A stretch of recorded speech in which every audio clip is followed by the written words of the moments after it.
Okay, I'm very excited. Welcome to another Good Gut Live. We are here live with you every Friday. Today is a very special live as we have a very special guest. We have Dr. Joel Gator Warsh, and he is here to really fill us in on the very best when it comes to pediatrics. He's very integrative. He likes to find things, get to the root, understand what's going on with your kids, with your family. And that is very important because kids are our future. Dr. Warsh, I'll let you kind of take it from there, kind of give yourself a full intro for everyone listening. Sure. Well, thanks for having me on and good to see you again. Yes. Yeah, I'm a pediatrician. I work in Los Angeles. I did all the regular medical training, but I just got a little bit frustrated with the regular system. And so that's what led me to start learning about integrative medicine and natural medicine. And I always say this, I'm not against Western medicine at all. I think we have lots of great, amazing things that we've discovered, but I feel like it's far too quick these days to jump to medicine, and there are a lot of other things that we need to be focused on. And one of the big reasons why I got into pediatrics in the first place was to try to get ahead of issues and try to prevent illness and prevent disease, which we're not doing a very good job at these days. Chronic disease rates are skyrocketing, and about 50% of kids have a chronic disease these days. And so it's really important that we get back to the basics and start to focus a lot more on root cause. And that's what I've been doing much more recently, and trying to get more involved. And I also have been really frustrated over the last few years about censorship Mm. and discussions about things like vaccines. And so that's what even led me to write a book about vaccines. I have a parenting book that's already out, and I have a vaccine book. I guess, well, if people are listening live, then it's not out yet. It'll be out in a week or two. But if they hear it on the podcast, it'll be out by then. And I really feel like we need balanced, nuanced conversations about everything. I don't feel like it really helps to have pro or anti anything. I think it's important that we have discussions on all topics and get the best science we possibly can, so we can have our kids be as healthy as they can. And we don't get there by censorship. We get there by having discussions. Yes, and for those listening, I mean, we say this all the time, but we're all about pulling from whether it's Eastern and integrative and functional, and even there's some good in Western and like pulling from that and plant-based and Ayurveda and all. There's so much good that we can pull from, and we're all about kind of taking, hey, this makes sense and this is good, and we're gonna take that and put that together and not just be like, oh no, we have to stay in this box and we have to be divided and we're on this side and you're on that side and we're going to hate you. It's like, no, yes, there's lots of frustration in Western medicine, but there's some good. If I need a surgery or emergency surgery, I'm glad I'm in Southern California, right? And not Right. like somewhere else in a third world country. Like I get that, right? So we There have are no to, teams, right? There's no such thing. It's ridiculous. Like right. it's become very tribal, and like you're on the Western team or this team, or a Republican or liberal, and make America healthy again, and all this stuff. And it's like, no, what are you talking about? Like, we just want to be healthy. Like, how maybe not Yeah. everyone agrees on how you get there, but we all want the same thing. We all want kids to be healthy. We want them to grow up without diseases. We want them to thrive. And this tribalism, these teams don't make any sense. Like, I've been involved in a lot of Maha, Make America Healthy Again type things, and people will be like, oh, like this Republican, whatever. I grew up in Canada. I live in California. I can't even vote. So like, Right. on any side. And like, this would have arguably been a supremely democratic thing, like a couple of years ago. And yes, I know, like, it got picked up in politics a little bit, but it's not political in any way. It makes no sense. I mean, this is something that is both sides. Everybody has kids. It doesn't matter what your political affiliations are. And I've been talking about kids' health forever. Right. And obviously, because I'm a pediatrician, and all of a sudden it's political. I mean, it's great that we're talking about it. I think that's good, but it's not Yes. political. It doesn't have anything to do with that, and it's ridiculous. So we just need to talk about it for our kids. That's it. Well, you said it. I think you said it like before. Like you said, 50% of our kids have a chronic disease. Is that?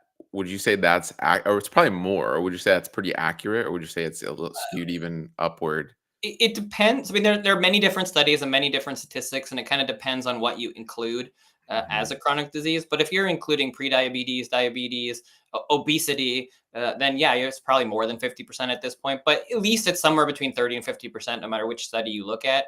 And no matter what the number is, if it's 35% or 40, it's like, people fight about these things. Like, who cares? That's way too many. It used to be about Right. 5%, and Right. and almost nobody used to be overweight or obese, and now half the kids are, and more than that for adults. So we have a big problem. I mean, just look at asthma, allergies, autoimmune conditions. All these things have tripled over the last few decades. It's like 30% of kids have some sort of allergic type condition. That's nuts. Like that should not be that way. Most adults don't remember autism when they were growing up. Most adults don't remember autoimmune conditions or obesity or asthma or allergies. I mean, obviously these things existed. They were certainly around. No question about it. People had some allergies that they were there, but it wasn't like it was every other person, every other kid, and multiple kids in every classroom. It just was not that way. There's a big change that's happened over the last few years. Yes, we're better at diagnosing things. Yes, we're more aware. That certainly makes a difference, and it certainly does add to the numbers a little bit, but that is not what's going on. So what would you say is, well, just a couple points there. I mean, like, yeah, and I have this like when I think about this long enough, I go like, man, we're gonna get to a point where we forget how healthy we were, right? We're gonna get to a point where after decades and decades go on, this becomes normal, where it's like, yeah, food allergies are normal and intolerances are normal and all these neurological autoimmune are normal. And that's kind of scary, right? Like that's one big point. And then with all of that, I know it can be extremely overwhelming, but what do you feel is going on? I guess I just to get right into it, like what in the last, I would say even 80 years. I mean, I know we talk about it and we have some ideas with this, and maybe I think we're on the same page a lot. But what do you feel is going on? Because we're not here to demonize like vaccines and be like it's all the vaccine. And there's some people that do that online and they really just kind of go head first with vaccines. But I mean, I wanna hear from you, and then I'll definitely chime in, but what do you feel is, like, going on? Yeah, and there are a few points there. So I think to start with, one of the big one of the major concerns that I have is what you said about normalizing. I think that's a huge mistake, and that's a big problem that we're seeing, and it's a big problem in the media. Is this normalization of disease? Like, Mhm, oh, obesity is normal. Oh, being overweight is normal. Oh, we're just better at diagnosing autism. Oh, we're just better at this, and that doesn't make any sense. Like that doesn't help our kids. It should not be that way. And even if we are better at diagnosing things, which we are, that still doesn't exclude the fact that these kids have a condition that we should be figuring out why. So I right. don't think it really makes any difference at the end of the day. I think what matters is we need to be focused on the kids that are having all these chronic conditions and Mhm, what are the triggers. And the answer is we really don't know. Like we don't know what's going on. I certainly have theories and we'll talk about it, but mhm, we actually don't have a good understanding because this hasn't really been a focus of research or discussion over the last few years. Because whenever it's brought up, it's like, oh, it's, we're just better diagnosing. Oh, being overweight is normal. Oh, it's just genetics. And that doesn't make any sense. Genetics don't change that much over a few years. Certainly, genetics play a factor, and your genetics will influence how likely you are to express a condition, or it'll be impacted by a mixture of your genetics and the environment. But you don't go from 1 in 150 with autism 20 years ago to now 1 in 31. It was 1 in 36, just 2 years ago, and it's 1 in 12.5 boys in California. I mean, those numbers are staggering. Like you don't look around at adults and see 1 in 12 adult males have autism. Like that's insane. Yes, there are more mild cases that we are diagnosing, but the mhm, severe cases, the children that have difficulty with speech, have low IQ, are stimming, that are mhm, self-harming. Like these things are significantly on the rise. In 25 to 35% of kids are nonverbal with autism, and that severe autism is increasing. So yeah, I think the better diagnosis is certainly a part of the mild autism, especially in mhm, adults. There are many adults that maybe would have qualified but just never did. But that's not what's going on. I mean, we have this increasing rate, and the question is why. And hopefully, that's something we're going to explore over the next few years. I mean, whether you like RFK or not, that is what he's talking about. He's talking about we want to get back to research, we want to look into everything, and we'll put it all on the table, and we're going to try to figure out what are some of those triggers because we need to be able to have unbiased research as best as we can and say, look, here are the top 10 things that are contributing to diabetes. Here are the top 10 things that are contributing to autism in terms of environmental factors. Like these mhm, are what we need to know so that way we can start to make some changes at the policy level, at the big corporation level, in your home. I mean, as of right now, I would say it's food and toxins are the big thing. I think that we have really crappy food that doesn't have all the nutrients that we need, and we're living in a toxic soup. We're just surrounded by all these chemicals, and I think those are the two big things. You mentioned vaccines, and I think that we have to have vaccines on the table for everything. Whether it is or isn't, I don't think we really know at this point. We can say the science is settled, but that's definitely not true. I mean, it has not been studied rigorously in that way. We certainly haven't studied kids that are vaccinated versus unvaccinated. So I think it needs to be on the table as one of the many things that we explore as it relates to some of these conditions. Not to say that we shouldn't give vaccines, but maybe there's an ingredient in there that contributes to asthma. Maybe there are some changes we could do in the schedule to decrease rates of autoimmune condition. I don't know. Maybe it has nothing to do with that. Mhm. But I think that should be on the table just like everything else should. And when we talk about autism, I've taken care of kids that never had vaccines that have autism. So it's certainly not the only thing. Mhm. But should we say that it's categorically impossible? No, I don't think so. I think we should have everything on the table and we should look at everything and make sure that we get the best possible science. And that's how we get answers. And no, you think a doctor wants to give something and then have a kid have a chronic condition because of the thing they gave? Of course they don't. We need to figure out what Mhm. we're doing so we can make it better. That's it. Yeah, and that kind of goes nicely into a little bit of the microbiome and everything because what's very interesting, and we just look at the facts as well, right? We're just going like, 75% of women now don't exclusively breastfeed past 6 months. C-section is on the rise. We look at fiber intake of adults and children just drastically decreasing in the last even 40 to 50 years, let alone 80 to 100 years, which is even a bigger decrease. You look at all the chronic, you could look at stat after stat after stat and go, all these things coming together do make this perfect storm of just chronic disease. And it is wild. And you mentioned food and toxins, and that's why we do love the gut microbiome, because we are going to eat food and we are going to come into contact with toxins, right? And yes, it has increased in this industrialized revolution, and as we get more and more industrialized and modern, but the gut microbiome is there to be this buffer. It is there to protect against so many toxins. It's there to bind toxins. It's there to help break down toxins. It's there to help break down your food, even crappy food, and kind of, bind to those things. And so this gut microbiome, and really our gut is this buffer system to help us and aid us. And as we see that breakdown, we do have to ask why and what the heck is going on. Um, in that, I mean, what and there is a massive, like, yeah, gut autism connection, and that is so pertinent and important when it comes to B vitamins and how they're absorbed. I guess if a parent comes to you, what are kind of you doing with that parent and that child? Like, how are you, I guess, walk us through that. Like, mom is concerned.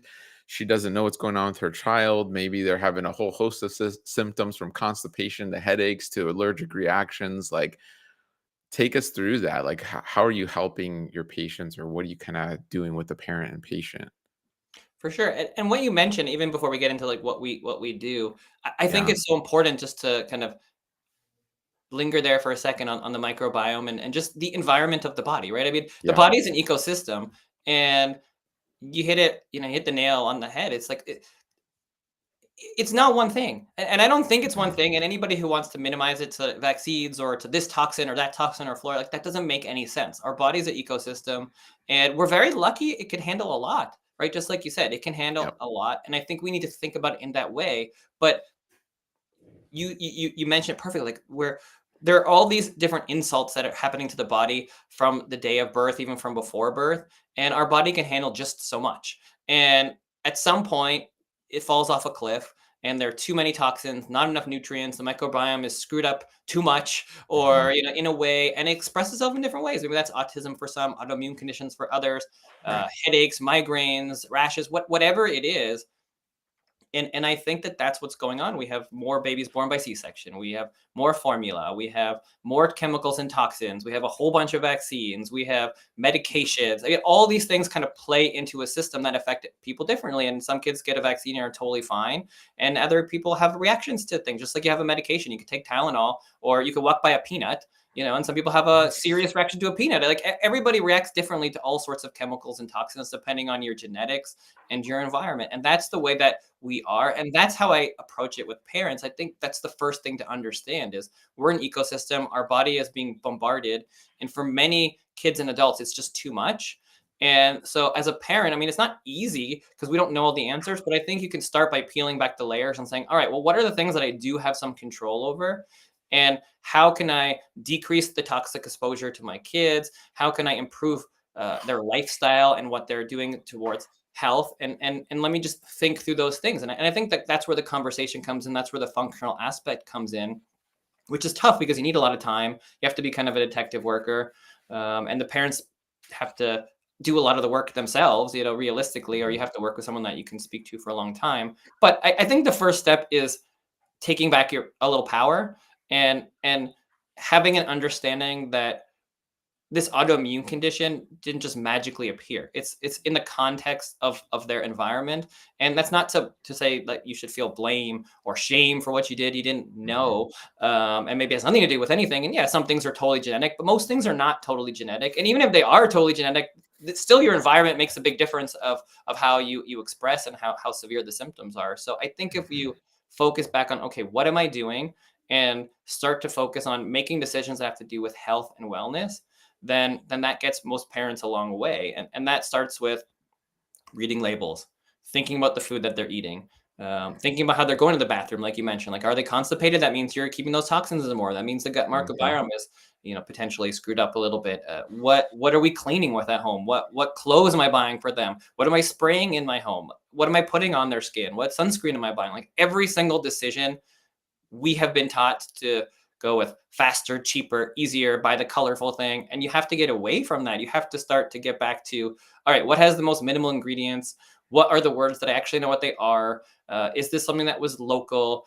Was it sprayed in a bunch of things? Like the you don't have to never have a chemical again. Like that's not going to happen. We live in the real world. But if you decrease your exposure by 5%, that might be enough for your body to be like, all right, well, now I can handle things. I can kind of rebalance. Mhm.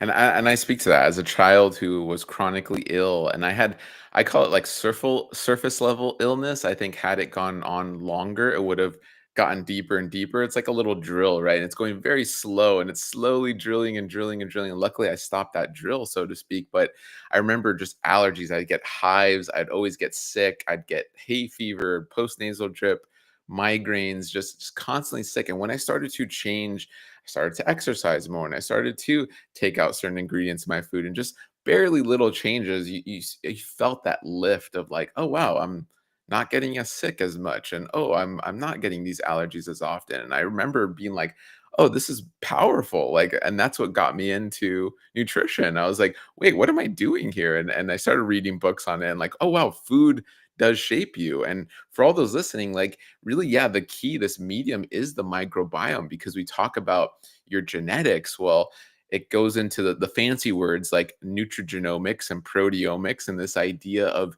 your food influencing your genetics, which now research is going, oh wow, that does happen.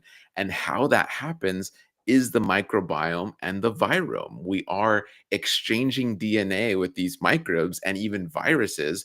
Viruses live in and on us so much so that they have their own virome. It's an entirely separate and massive microbiome, so to speak, but it's a virome because they're not technically microbes. But so we know all this, or we're figuring all this out. And what's crazy is just in the last 20 years, we really started figuring this out and going like, oh, these microbes aren't just here to help you poop, right? They do so much more than that. And it's like, whoa, they do more than we ever thought possible. And so, as you're saying all this, yeah, like I would say, and what something we say very often is just, if you think about your microbes and everything you do, like, is this spray going to hurt my microbe? Are these actions I'm taking helping to feed my microbes? Is what I'm buying at the grocery store going to feed or harm our microbiome? That's a really easy, like, foundational level, low hanging fruit, or even just a thought to kind of shift your mindset a little bit and go, if I'm thinking with the smallest in mind, these microbes, these tiny living creatures that I protect and house within me, and it is this inner ecosystem I'm protecting, I want to protect that. And let me just move throughout my life, my kid's life, my spouse's life, whoever you love and it's important, and go, I want to protect that, this nice little inner ecosystem, right? I'm not going to stick my hand in there and smash it. Or if I have this terrarium, I'm not going to spray like oil in there and harmful chemicals. And I mean like motor oil, not vegetable oil. We can get into that though. But Well, and can I just say on that, like yeah. that's the thing that like it's a great analogy because it's so much more. The human body is complicated, but it's not that complicated when you think about it in the very Right. most basic sense. Like if you think about a fish Or you think about a plant, like you're saying, like a terrarium. It's like, okay, what do they need? They need clean water, sunlight, Right. and you don't give, if the water of a fish bowl is dirty, you don't give them medication. You clean the water. Like you don't. If you Mhm, spraying a bunch of chemicals on a plant, it's going to die. It's mhm. either the food they get, like that's it. That's just, we're the same thing. Like, and I'm Right. seeing, like, there's a question here about being Yeah. anxiety provoking and broken down in a simple way. I mean, the simple way is, do you know where the thing came from, what is sprayed in, what's in it, and just go as simple as possible. The more simple you can go with everything, the less likely it's going to have exposure to a bunch of chemicals. It's going to have been shipped from across the country. I mean, yes, sometimes it can be more expensive, but it doesn't have to be. Like, we have to go back to simple. A real ingredient is a real ingredient. Is it from something local? I mean, I spend most of my, like, not most, but like I spend a good chunk of money on food and on procuring the best possible food that I can. And we go to a place, in our area, called LA Home Farm, and it's like they basically just get stuff from local farms. They do all the sourcing, and it's like a tiny little place. There's only a few things that are available. It's whatever's local and fresh. And you have to think, like, if you're getting this banana from like some other country, like, it was picked before it was ripe. It was sprayed in a bunch of chemicals when it was being grown. It was sprayed in a bunch of chemicals to ripen it. When you pick something off a plant, how long does it last? How long does it last if you pick a berry? Like 2 days, 3 days, maybe five if you're lucky. You think that thing you got from Peru or whatever was picked, within 5 days? It was picked like 3 weeks ago. And then it's how many times it was sprayed so it doesn't go bad, and then it's sprayed again so it ripens. Like, you have to think about those things and just try to get the most local fresh produce that you can whenever you can. Doesn't mean you can never have a Mhm. banana from Mexico. It just means, like, just be aware that these things come from other places, and the more of that stuff that you eat and consume, the less nutrients that you are getting. And that's still better than eating something that's prepackaged and with a bunch of other chemicals. So it's all levels. And can you eat a birthday cake? Sure. That's the end of the world. You have a chip once in a while. That's not what it is. Like you said, it's small things that add up. It's the Yeah. small things every day. And if you're doing mostly good, and mostly eating healthy, mostly not spraying, your body can handle it. Yeah, and that's so funny. Yeah, there's so much there, and I know. I mean, yeah, I love the comment we're seeing and the questions, and it's like it can be overwhelming. But yes, like you're saying, it is just picking where you want to start, or just I always say like low hanging fruit, pun intended. Whether you're actually picking the low hanging fruit from your backyard, or it's the metaphorical low hanging fruit of going like I'm gonna switch out this pasta for that other lentil pasta, or I'm gonna do more fruits even, and everyone loves fruit, right? It could be as simple as that, or I'm like, I'm shifting from this supermarket to the farmer's market, or I'm totally getting rid of all my cleaning products, and whatever seems, I guess, the easiest for you. I mean, that's how we started, and look at us now, over 16 years later, we're integrative health professionals, right? We just kept building on it in those layers, and it is. I just posted a video of a strawberry I got at our farmers market, and we do shop mainly at our farmers market because we've literally been talking to some of these farmers at our farmers market for over 10 years. They're like family. They give us hugs. We know them Mhm. personally. They're not lying to us. We can taste, smell, see, and even touch. We've visited some of their farms over the years just because we've gotten to know them, and we know how they're growing the food. That is not the norm, right? But it's as simple as, I would say, merging kind of the modern with kind of the old. And we have to find that balance where we go, these Correct. markets where we exchange produce, right? These farms, and I know you've been to the regenerative farm with us, where we can eat and smell and see and taste and touch. Like, these things are powerful, right? We can't forget those things. We need to No. merge that with the modern. And That that that yeah, is the key. and that is the message, right? That's the message. Okay, it's not about throwing out all of modern medicine. It's about having some humility in health and medicine today and say, look, we used to die when we were 40, right? So we haven't gotten everything wrong, right? Like we're living longer than we used to 100 years ago, but life expectancy is not really going up anymore. If anything, it's going down or it's kind of staying the same. Mhm. We have chronic disease rates going up. So what have we done over the last 20 years that is different? And let's keep some of the good, but let's figure out where we maybe didn't go exactly in the best direction and find some middle ground and some balance, because we're clearly doing some things that are harming our health and not improving things. If we were on the same trajectory, we could be living on average to 100, 120, but that just stopped because now we're Mhm. seeing the infectious disease rates went down in terms of dying from infectious disease. So that's good. But that chronic disease has gone up, and we need to now focus a little bit more on that and Mhm. prevent some of that, so that way we can see that life expectancy and that health go in the right direction. And to the question again about the anxiety and what you mentioned, it's not about doing everything.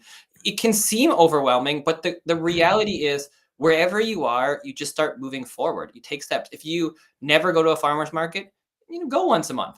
If you never cook one meal a week. If you cook one meal a week, cook 2 meals a week. If you never buy something organic, buy a little bit organic, and you just start to move forward. And as you feel better and you do more of these things, then it does snowball to the point where you can become, woo woo like you and I, where we, which is not, it's not woo woo, but it's like, okay, you go to the farmer's market, you get to know these people, you go to the farms, and you realize just how important food is. And you realize that that's the way that it always was. I mean, you should know where your food's coming from. And if you can, at least 5 or 10% of your food come from a place that they take really good care. They don't spray in a bunch of chemicals. We're getting super good nutrients. The soil's really good. Then that is a huge net win. And you don't have to know literally every single thing that you're eating. That's not probably realistic if you live in a city. If you want to move to the middle of nowhere and start a farm, go for it. But that's not the way that most people live, right? We Right. live in the city, so let's find some middle ground where, okay, let's know where 5 or 10% of our food comes from, and let's make sure that we're getting the best quality food from that and try to buy from them as much as we can. We have another question. I know it's coming from Instagram, but this is good. And I want to touch on some points you said, but uh, shout out Wild Joy Health. Can you give us more tools to think about meat and eggs, what to look for? So this one's, and if I could touch on that just really quickly, where that is honestly why we went more plant-based is what Dr. Gator said. Um, Earlier was basically this idea of you're eating a banana from Ecuador. We don't really think of that. You're in Trader Joe's just grabbing bananas or Costco or wherever. Most bananas are coming from South America. And that from that time that banana was harvested to when you're actually going to eat it could be several weeks, if not several months, depending, right? So that is the reality. Animals are very similar. A lot of people don't realize that ground meat you're buying at the grocery store could come from multiple different cows from multiple different countries over multiple different weeks, right? So it's pretty wild when you think about it. And when we started getting into that research and diving deeper and understanding that, we're going, oh, the animal microbiome, right? The eukaryotic cell is very different from the plant cell. And so the microbiomes are very different. Once the animal dies, the microbiome starts to shift. You are getting this decomposition action. That is why we stink when we die. That is why if you ever come across a dead animal, our dog likes to bring in a dead rabbit or come across a dead rat and we're like, "Oh, it's putrid," right? We literally have a whole classification of microbes in that putrefaction category that really plants don't have. So, when we started understanding this, we're like, oh my gosh, one, it shifted how we bought our food, but then it did move us more towards plants, which we are of that mindset where in general we need to be eating more plants anyway. But it helped us go like, oh, we're trying to seek the better quality, plants kind of are in that less risky category, especially if you're buying conventional animal products. So I just want to comment there, but I'll let you take it. So yeah, I guess what is your approach if you are buying meat, eggs, or what do you recommend, or what are you seeing for patients, or yeah, all of the above? I mean, for me, most food, I try to think about it in the way of, well, how did we evolve? How did we eat a few hundred years ago? Because genetics doesn't change that much, right? We still have the same genetics that we had for the most part a few hundred years ago. And we didn't eat food that was shipped across the world, right? That Right. just wasn't the way that it was. You ate whatever was local, and you ate things that were killed that day or that week or whatever. You weren't eating things with except for in very rare occurrences. Like if you were eating an animal protein, it was like the local whatever, and it was killed and butchered, and everybody ate it, and you ate it over the next couple of days or weeks, and that's what you ate. And things were not factory farmed back then. I mean, there were no big places where they were shooting cows up with hormones and chickens up with hormones and antibiotics and all these things. Like they just were animals, and they were out in the pasture, and they were eating, and they lived a good, relatively good life. And that's the way that things were, and that's what we're meant to eat. We're not meant to eat these factory farmed foods. It's not to demonize that. It's just to say that the reality is that when you when you super produce something, when you mass produce, whether it's animal or plant, you lose a lot with that. Like that's not the way that the environment is supposed to be. You're not supposed to be in some like monocrop field with just corn everywhere, sprayed in a bunch of chemicals and pesticides. Like it's supposed to be, mixed in with other things and animals moving around and pooping on the ground and bugs flying through and eating it. And like now you have all these things where we don't want the pests, right? So we spray pesticide. But if a pest can't eat it, then like should we be eating it? I don't know, right? So it's a whole like there's a balance between making sure we have enough food for everybody and also for eating in the right way. But I think from a personal level, you can't think about everybody. You got to think about yourself. And if you want to eat differently, then I think you need to go back to just the very basics. And we're talking about meat and eggs. If you're going to be buying that, can you get it from somewhere local or semi-local? Eggs, especially, like it's pretty easy to have chickens and get eggs. So you can do it yourself. I mean, that's not what most people are going to do, but it's pretty easy. So that's like the ideal if you can get some good chickens and raise them yourself. But there are lots of places that are local that have eggs if you can get them. But just think, like, what kind of eggs do you want to eat? How do you want the chickens to be? You want them to be roaming around eating normal food that they're grazing around, and that's it. You don't want them to be mass produced. You don't want them to be fed all these chemicals and hormones. So try to buy, if you can, if you go in the store, things that are, pasture raised and regenerative farms and cage free, as many words as you can. All those words are good. You don't want a lot of words when you're talking about ingredients, but you want a lot of words when we're talking about like how they're treated, which is ridiculous because you shouldn't need any of these words. It's just the animals that live. But like you want a farm that like thinks about these things. So if you can get to know the farms, great. And the internet's a great thing. You can do some research now, and we're lucky you can have things shipped to you, especially when it comes to meat. You can buy a lot of meat, and it's quite expensive, but much cheaper than if you were buying it consistently. So you can buy like a big box of meat from a great farm, and they'll send it to you once a year. It'll be $500 or $1,000 or whatever it is. Not super cheap, but if you're buying meat over the whole year, that's what's going to end up costing. But you're going to get the like super high quality meat, and you can keep it in your freezer, and it was just killed. How the animals were treated, and that's generally what we do. I mean, we'll buy like you can pre-order like quarter pound or you can order like several pounds of meat of different kinds, and they'll just send you whatever they have, and then you get a box of it, and it lasts you for several months. And it's much cheaper than buying it at the store. It's just more expensive at that one time. But you're getting, that you're getting super good quality from a place that actually cares about their animals. And that is the way that I think we should be doing it. I mean, I think we need more local places so that you don't have to do that. Like, I don't think we should be buying in mass. Mhm.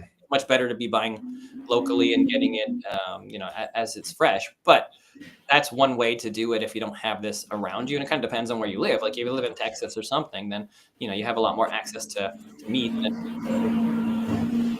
Yeah. And I would say, I mean, I know we are more plant-based. Dahlia and I, even our daughter was born fully plant-based and everything. And that's not to say, again, with our patients that we see, we've moved in that direction. But a lot of our patients, again, we have no judgment. A lot of our patients come to us eating animals. They continue to eat animals. We get that. A lot of our patients come to us because they can't eat plants. So they're stuck eating more animals because of these, like we were talking earlier, allergies and intolerances. And really it's their gut microbiome that's a wreck. So I say this all as just context, right? But with that, yeah, it's important because some of our patients are eating animals. They're surviving on animals because their gut microbiome is so wrecked. And ideally, yeah, they're eating better quality. And something we always get from our patients is like, oh my gosh, that's so expensive. It's like, well, yeah, like high quality is expensive, especially nowadays, because we've created systems to really hone in on going cheap, ultra processed, or highly industrialized. And we've made it seem like it's normal for this carton of eggs or whatever animal product to be so cheap because it's heavily subsidized, because we've created such unhealthy environments, be all in the name of making it cheaper, make it cheaper. Instead, we should be saying, make it better quality, make it regenerative, where the animal's healthy, the environment's healthy. That should have been the goal. Hopefully we moved that goalpost a little bit. But all that to say is, the beautiful thing is when people are paying more for the animals they're eating, they might then add more plants and go like, oh, I'm gonna add some of these lentils as well as to what I'm eating, and I'm gonna add more of the greens, and I mean the list can go on and on, right? All the legumes and the nuts and seeds, and oh, I can get amino acids from there as well. Yeah, this meat I'm buying is so freaking expensive because it's regenerative, certified organic. And now they start to add in more plants, right? And we see that in some of our patients. That's also a mechanism to add in more plants. We are big fans of adding more plants where that it's a win-win, right? You're eating more plants, you're eating more fiber, you're building your gut microbiome, which is going to help protect you from a lot of these environmental toxins as you're shifting habits, and it becomes a win-win. And Yeah, we can do have we some. talk about the money for a second? 'Cause I think that's a really good point you brought up. I think it's important. Yeah, yeah. I would say, I hear about that a lot, right? And I agree. If you want to eat really healthy, it definitely costs more right now in general. It doesn't always. I Mhm. mean, on the very basic level, you can go to the grocery store, you can look at the ingredients, and you can look at 2 bags of chips, and you can buy the better one, and it can be the exact same price. So it doesn't always have to be more expensive, but generally, if you want to eat really healthy or the healthiest possible, it is more. You're completely correct. That's the system that we live in.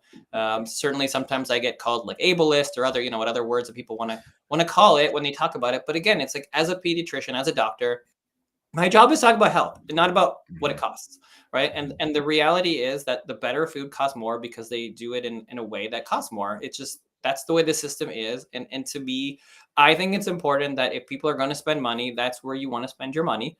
And whatever you could do, whatever you can afford, that's where you are. And I think that whatever you can do within your means and your budget, that's where I would spend my money to try to be healthier as much as I can. And if I was to focus anywhere, it's on that. So buy the healthier food, but in the bigger sense, like that is the discussion that has to be had in the policy level. And that's a part of why I got involved in the first place was I do think that at the end of the day, we're not going to change this completely until we change the system because Mhm. the system is incentivizing cheap and the system has to incentivize healthy.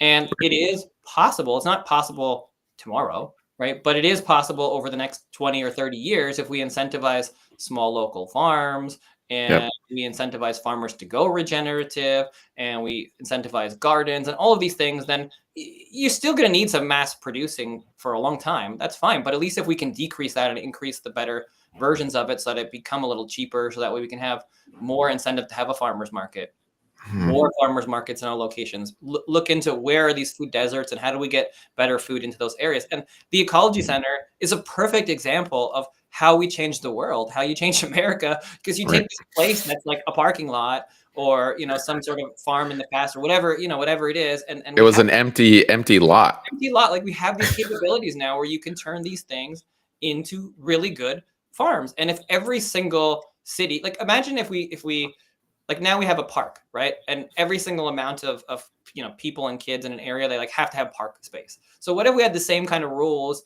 in the state where it was like, all right, for every 100,000 people, there has to be one local farm. That some of the land, if we have new land, like it has to go to become a farm instead of turning it into a playground or something, or maybe part of the playground of the park, or maybe you can go and look at all the public spaces that we have. They're just big open lots, and you take 10% of them, and you're like, all right, every park, if there's a big peak of some grass, we're going to take 10% of it, and we're going to turn it into a farm. You know, Yep. like these are things that is a big idea, but like it could be done over the next 100 years if we prioritize it. It's possible to be done. So I just think that we need to fight for that for our kids. That we need to fight for more local farms. That way, at least a percentage of what they're getting is local. I'm man, we're so on the same page. But and that's why I've said this for so long. And there are some nonprofits I know working on this, but it's like it needs to be like what you're saying I mean, the state, if not the federal level, of just like this makes so much sense.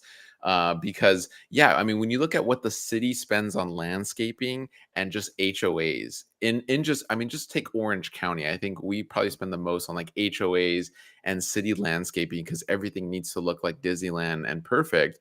It's like if you took a fraction of that budget and said, or a percentage of the land and said, hey, this 10% needs to be edible and well maintained, we could totally do that.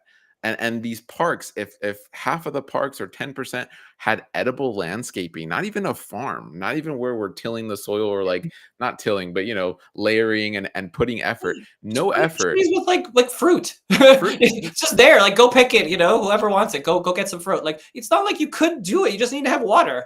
That's it. Like, and we're already doing it. We're watering these plants that do nothing. We're importing a lot of these plants from the Mediterranean, so they're not native. Like, if we just took native fruit-bearing trees for just every region, and for us, we're in Southern California, that would be a win. Like, you'd have thousands and thousands of pounds of fruit.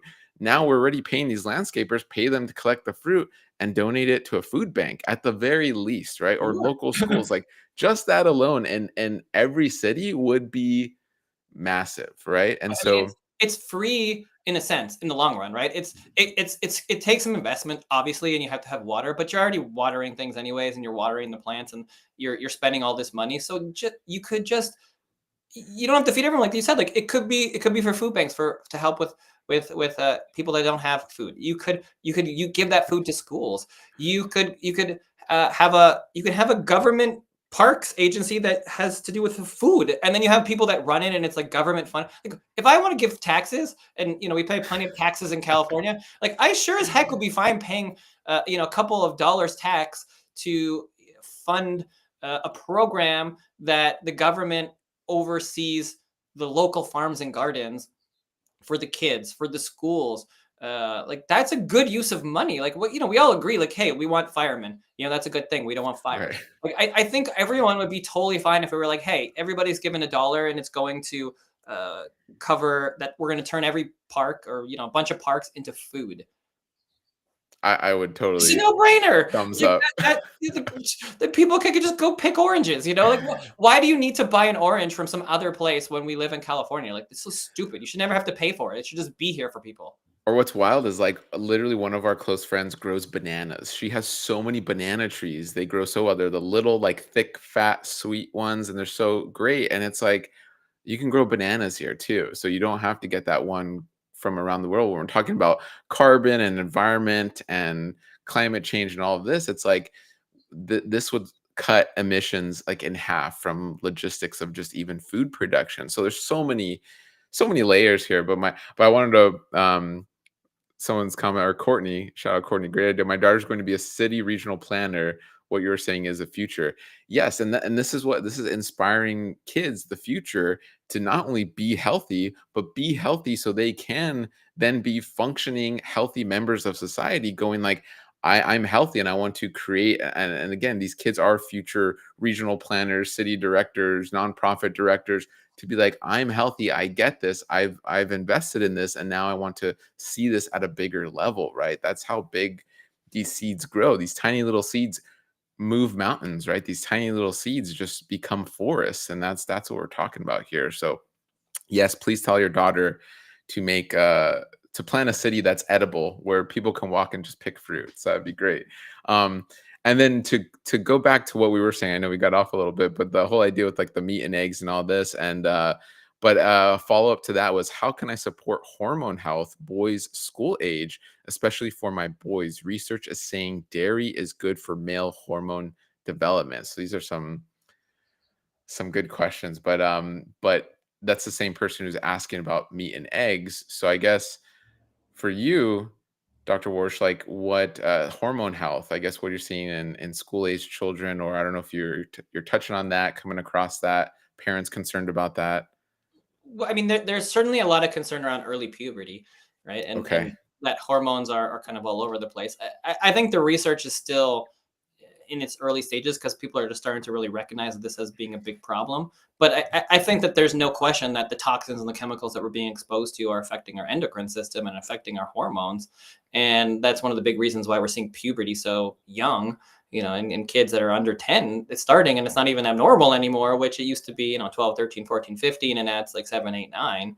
And why exactly, we don't really know. But I think there's a lot of concern around like plastic and BPA, and certainly a lot of concern around phthalates and around PFAS and forever chemicals. I mean, there's so many different things. I don't know if dairy is clear. I mean, I know there's concerns around soy and how it affects estrogen, but I think that at the end of the day, that it goes back to the same thing. I mean, you can read one thing and then you're going to get one answer, and you're going to read another thing that's going to give you the complete opposite answer. So it gets really, really confusing. I think from a very simple perspective, eat clean, eat healthy, eat real food, try to minimize your chemicals and toxins, and that's going to answer all of these questions. Hmm. You look at one study or one research paper, they're going to say, "Oh yeah, don't eat carrots," and then the next one's going to say, "You got to eat more carrots," and coffee is the best thing for you, it makes you live longer. And the next day, it's so moldy, it's going to kill you.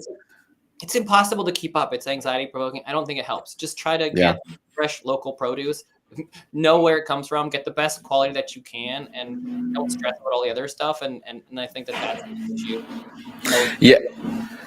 Yeah, and this is where I mean, and this is where a lot of these things are connected, right? Where if you're talking about dairy or you're talking about hormone health, yeah, it is just going for that low hanging fruit, that low risk. And I think to piggyback off what you're saying is this idea of fresh, whole foods, whole ingredients, just the lowest risk food, let's say. And that would be I would say for me, if I had to pick between a soy milk, even for boys, and a dairy milk, I'd go with the soy milk. And I'll tell you why. Like when you're looking at dairy, it is breast milk, right? And the idea of breast milk is to transfer microbes, transfer hormones, transfer neurotransmitters. It's a medium to transfer because the mama cow is going, I want my baby cow to grow up big and strong, and I'm going to give my baby, just like humans give their babies, that those seeds, right? Those starting points, and we're nurturing the baby so they can grow up. Breast milk, unfortunately, we are going, hey, we don't want the human breast milk, bring in the cow breast milk. And this goes back to like an industry that has been built up, and an industry that's going, the cow's milk is cheaper, the cow's milk is more efficiently made, and we're going to make lots of money off it, so drink more cow's milk, right? Whether that's in a formula, whether that's in a toddler powder, whether that's in the milk itself. And I'm not here to demonize formula or powders. I know we always get backlash when we talk about this of like, I needed formula and all that. Yes. And this goes back to like the Western, there's many things that are great. Formula has saved babies' lives. We're not demonizing formula. What we're saying is, though, over the last 50 to 60 years, we've really transformed the mindset of many parents, right? Where they're stopping, and there's many factors to this where it's like, I'm not going to breastfeed, I'm going to kind of outsource. We are kind of this outsourcing nation of going like, the cow will do my job better for me. Let's just bring in cow's milk. And so we really have to understand, what is that doing to kids? And when you look at the research, it is going, animals bioaccumulate. Animals are one of the biggest sources of dioxins when we're talking about endocrine disrupting chemicals. And these chemicals, synthetic chemicals, everything is a chemical, but we're specifically talking about synthetic chemicals that are found in the environment, from the plastic on my microphone and the plastic on your TV and the phones and all of this manufacturing. They get into the environment and they do bioaccumulate, specifically in animal fats. They are very lipophilic, and they love fats. And so when we eat fatty foods, think of cheese and think of breast milk of cow, like dairy and or high fat foods. They can be found in those foods depending where they're coming from. So yes, this idea is soy, and I want to touch on this because it's big, and I know everyone has so many questions. But soy has isoflavonoids. They're not bioidentical estrogen molecules that are going to make boys turn into females, or all these things people think of. But they're actually going to help balance estrogen in both males and females, right? When we're looking at soy isoflavonoids. So I know, go back, we've touched on this a lot of times, but that goes back to this idea of, yeah, what are we eating? Eating more local. And I would say, yeah, eating more of these whole foods, and not really feeling like, oh, I need to go get some dairy, right? Especially when you look at the dairy farm and you'd be like, I want nothing that comes from an actual dairy farm, right? When you actually see the condition and where the milk is coming from. I know that's our 2 cents, and that's kind of our mindset with that. But No, I get I, it. I agree. yeah, It goes back to like, where is it coming from? You talk about dairy or soy. It's like, okay, you can't answer that question without knowing, well, where does the soy come from? How is it right. made? How is it grown?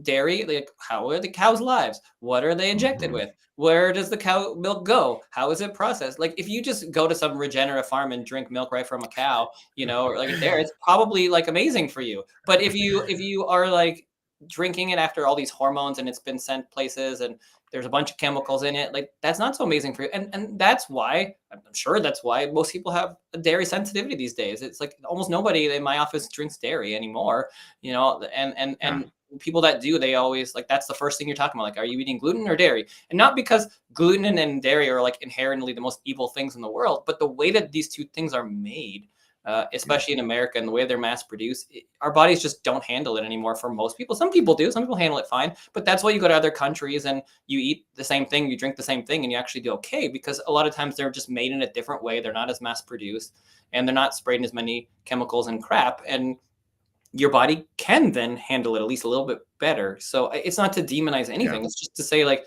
look, here's the reality. If you're drinking formula, like how are we getting all that formula? This stuff has to Mhm. be mass produced. If you get it from some small local, thing, whatever, fine. But that's not the way formula is made. And you can't, we're not at a point where we can exactly reproduce breast milk, right? You can't. Right. And what you're saying again, it's exactly the way I talk about. It's not to demonize formula. Thank God that we have it because it saves your life if you can't breastfeed. There are people that cannot or choose not to. But the important thing is we have to have parents understand how important breast milk is so that they do Mhm. it for as long as they can because they understand why it's useful, how you're getting these antibodies, how you're protecting your kid, how you're protecting them in the long run.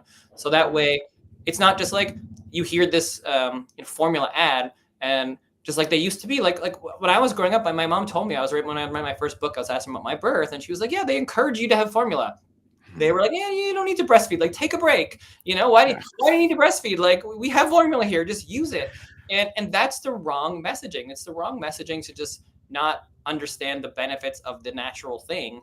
And we're glad that we have formula if you need it because maybe you can't produce any that will keep your baby alive and lots of babies do just fine on formula. But if you can breastfeed, you should do it for as long as you can. And if you understand why that's important, then if you were going to go for 4 months, maybe the parent goes for 5 months. 6 months, maybe you go for 9 months.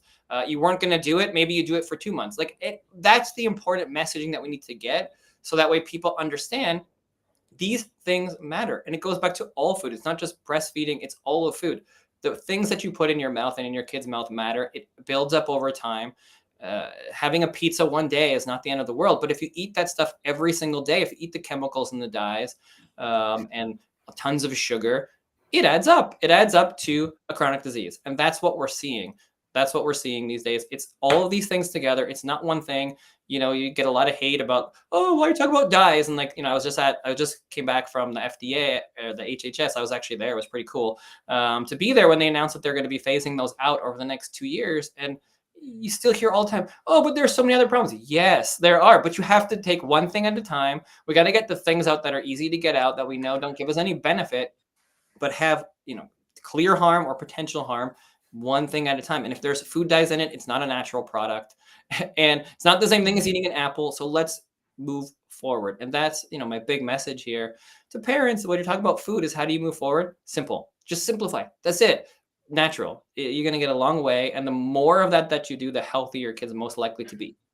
Yes, I totally agree. I and I want to touch on, yeah, I mean, with that, a comment I wrote down. Yes, thank God I wrote down.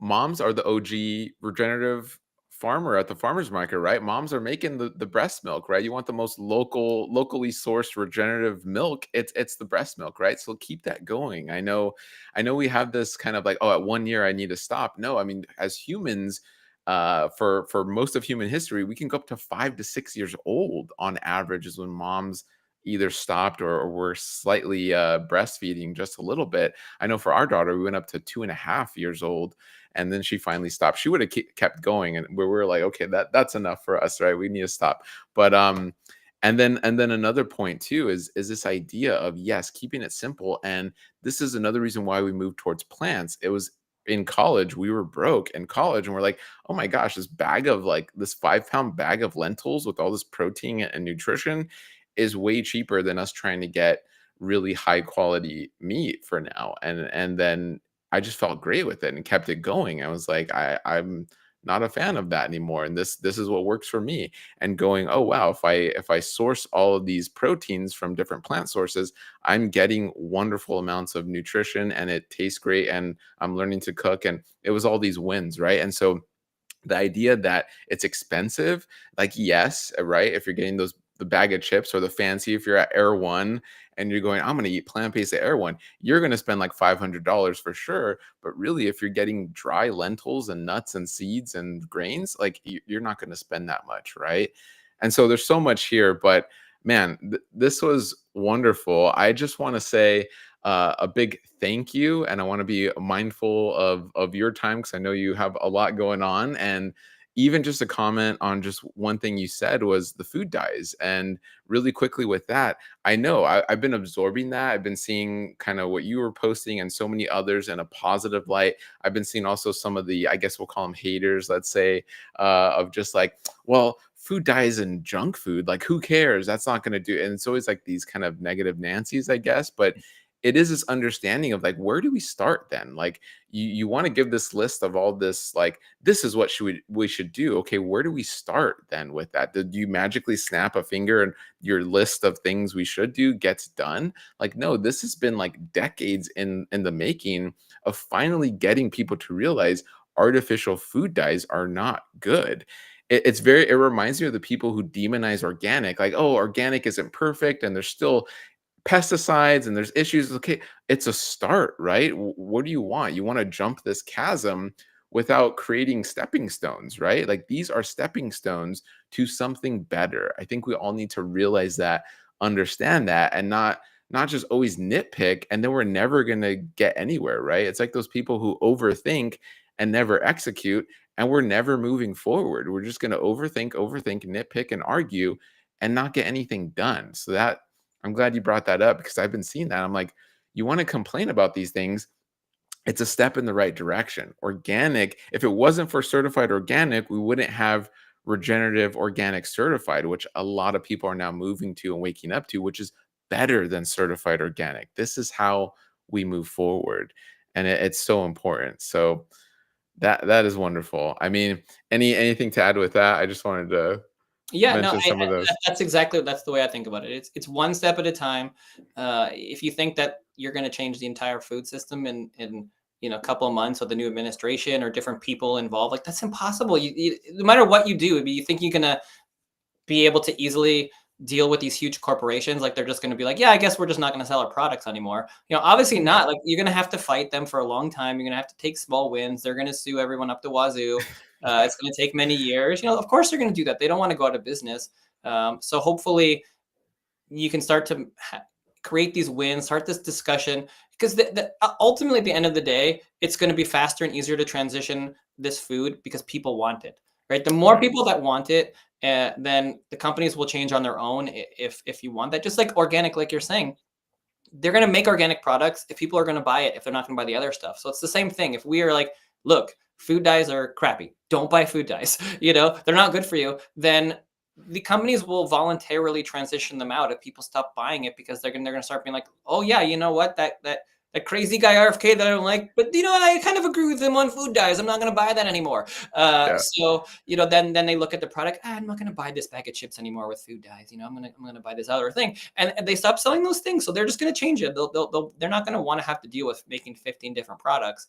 Hmm. So they're going to do it voluntarily, or going to be pushed to do it, and that's why it's starting with that, because it's low hanging fruit, like you said. If you can't get rid of food dyes, nothing's going to change. There's no nutritional benefit whatsoever. All these companies make these products in a different way in other places. We don't need these things. They have no nutritional value whatsoever, and we know that they have health problems and Yeah. related to them, and we know for sure, and they're probably related to more things. But there's no nutritional benefits. There's no reason to have them at all. So if we can't get rid of those, then what are we going to do? So that's one step. We're going to move in that direction. That's what I'm fighting for. That's what you're fighting for. Mhm. And yeah, I guess just to finish, if people want to follow me at Dr. Joel Gator, the new book, it's called the vaccine book's called Between a Shot and a Hard Place. And we didn't talk too much about vaccines. That's what I've been mostly talking about these days. But this is a nice, refreshing chat about food, which is good. Yeah. And yeah, so thanks for having me on. Beautiful. And so yes, so make sure you follow Dr. Warsh and you connect and get his amazing books. And I want to say, I mean, on that though, I mean, with that, it's so many areas, but it's just being informed, right? It's informed consent when it comes to everything: your food, your water, your drink, your land, your neighborhood, what's growing there, what are they spraying. It's being informed. We should all be informed. We should have the freedom to be informed. We should have the freedom to educate ourselves and ask questions, absorb this knowledge, and then make the best decision. So whether that's, I know it can be controversial like vaccines, or not controversial, just saying breast milk and your food, It's still it's controversial. which I guess Doesn't matter. Everything's controversial these days. everyone has to say about something, but and that's okay. And that's why we have this discussion, we have this open dialogue, and we talk about it. But you should be informed. You should have the very best when it comes to education and research. And it's great and it's refreshing, I'll say, to have a pediatrician on that gets this, understands this, is integrative, and really wants to ask questions and help parents ask questions, seek deeper knowledge so their kids and families can be healthy. So that is beautiful. Did you say your website, Dr. Warsh? What's a good website? Yeah, integrativepediatrics.com, or you can go to theshotbook.com if you want to grab the book. Perfect. And we'll have all that down below and the links below. Thank you so much. I know we could talk more, but I know we have other things on our schedules as always. But wonderful time with you. Thank you so much. I'm looking forward to seeing you at dinner, and really cool things coming up for next year in 2026. So all of you stay tuned for that. Make sure you connect with the links below so you're in the know and you're the first to know. As always, thank you so much. Catch us on the next Good Gut Live every Friday, as well as a big thank you for those listening later on the podcast, Good Gut Live podcast. And as always, feel with each meal and heal with each meal. Thank you all so much. Have a wonderful day. Thank you.